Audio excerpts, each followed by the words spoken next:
بسم الله الرحمن الرحيم. إذا وقعت الواقعة ليس لوقعتها كاذبة خافضة رافعة.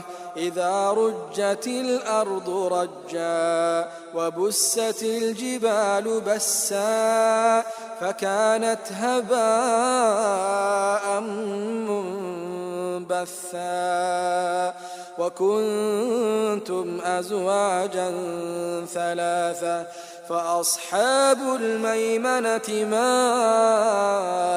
أصحاب الميمنة وأصحاب المشأمة ما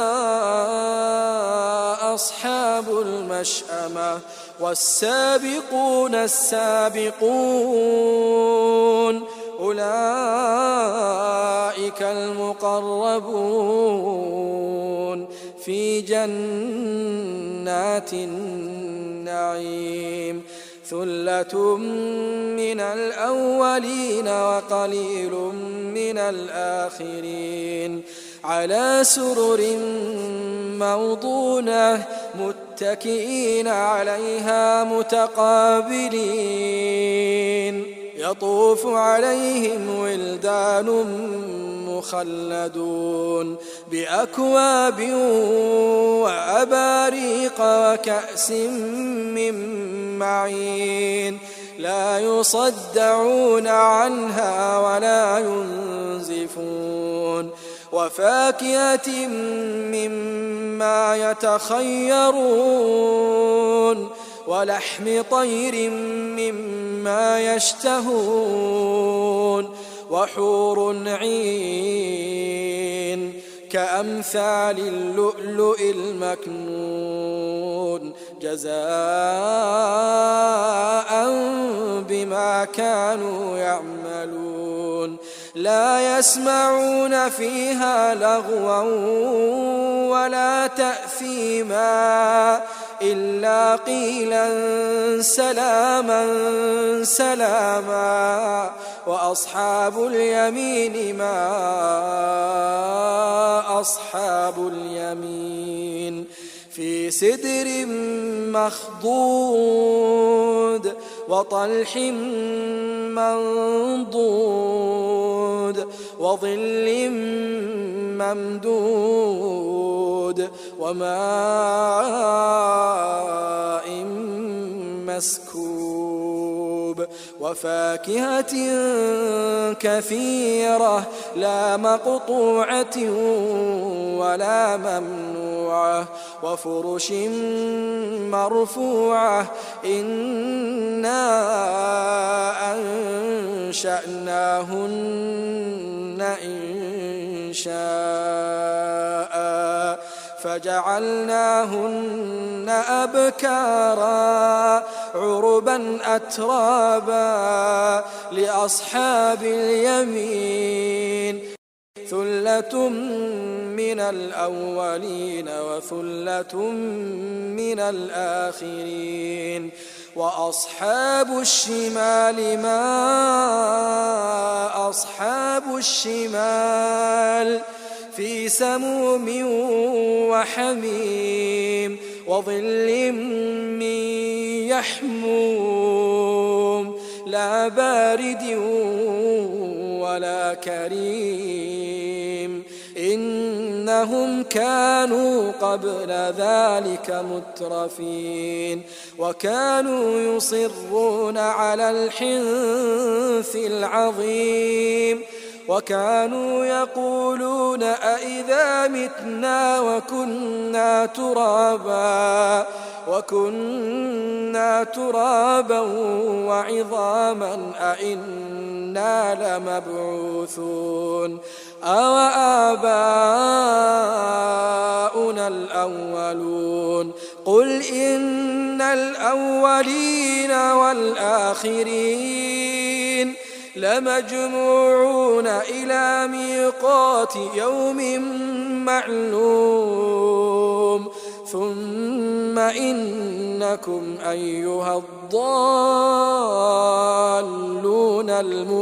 المكذبون لآكلون من شجر من زقوم الزقوم فمالئون منها البطون فشاربون عليه من الحميم فشاربون شرب الهيم هذا نزلهم يوم الدين نحن خلقناكم فلولا تصدقون أفرأيتم ما تمنون أأنتم تخلقونه أم نحن الخالقون نحن قدرنا بينكم الموت وما نحن بمسبوقين على أن نبدل أمثالكم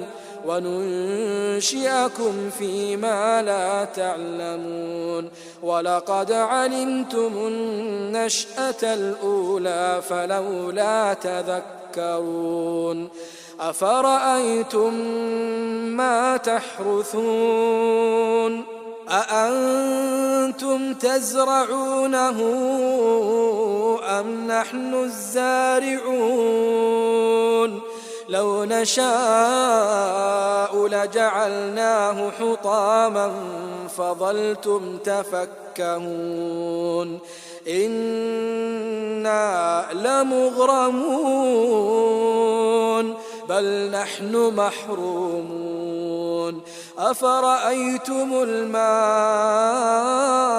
الذي تشربون أأنتم أنزلتموه من المزن أم نحن المنزلون لو نشاء